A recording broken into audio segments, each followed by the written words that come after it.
Hi,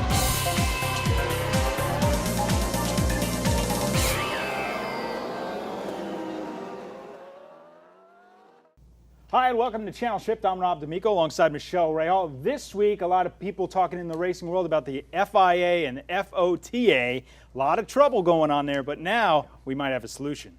Well, the solution is pretty simple, ladies and gentlemen, and it's been taking place for a long time. For a year and a half ago, we heard about the Max Mosley sex scandal, and it was really a very lurid type of thing. And from that day forward, I said, I don't think this guy can do it. I don't think his head's going to be in the game. His head's going to be up his butt, and that's exactly what took place to me. The Formula One teams, which are the manufacturers, FOTA, Formula One Team Association, said, you know what, you're putting us under a budget cap, and that budget cap is so small that the smaller teams, you're literally splitting this into a two type of car series.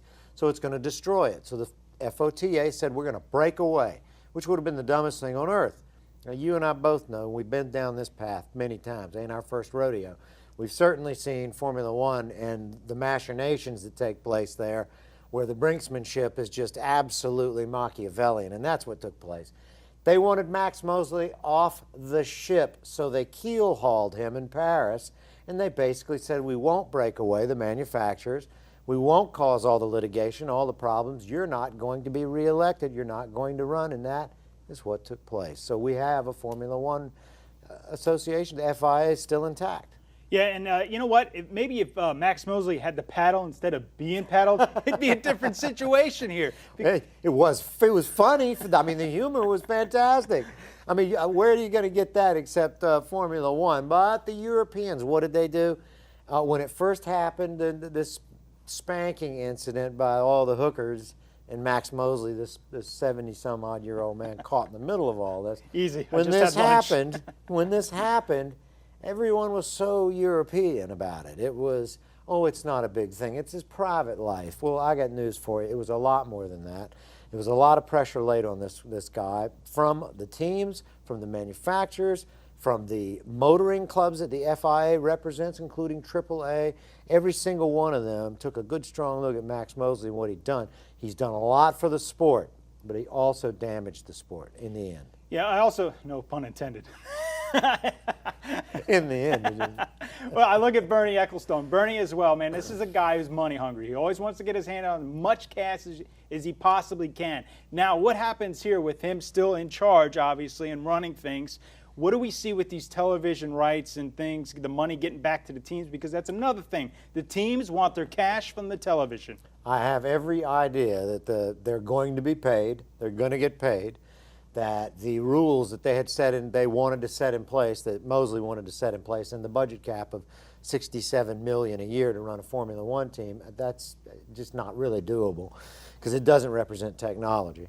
I think the money being paid to the teams, the technological differences being set aside, budget cap being raised, I think all of those are things that you're going to see. But definitely the teams, they want their money. They're going to get their money.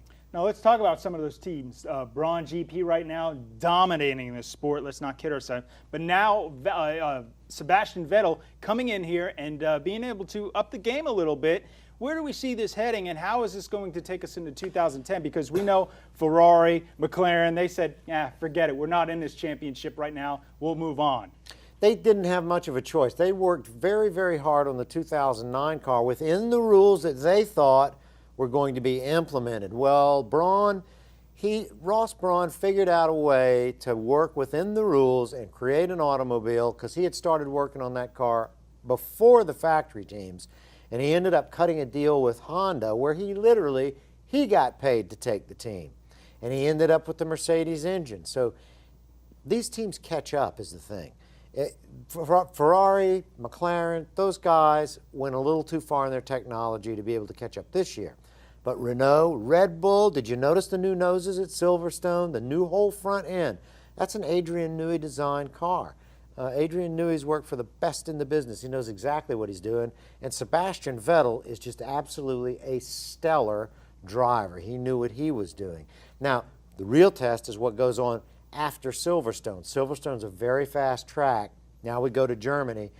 then I think a couple of races down the road is when we're going to find out who's really got what, and if Vettel has anything for Jenson Button in the Braun GP. Well, I can't wait to see what happens here with Max Mosley out. Who's going to be working on his diffuser in the next few months here? But for Michele Rahal, I'm Rob D'Amico. Thank you for watching.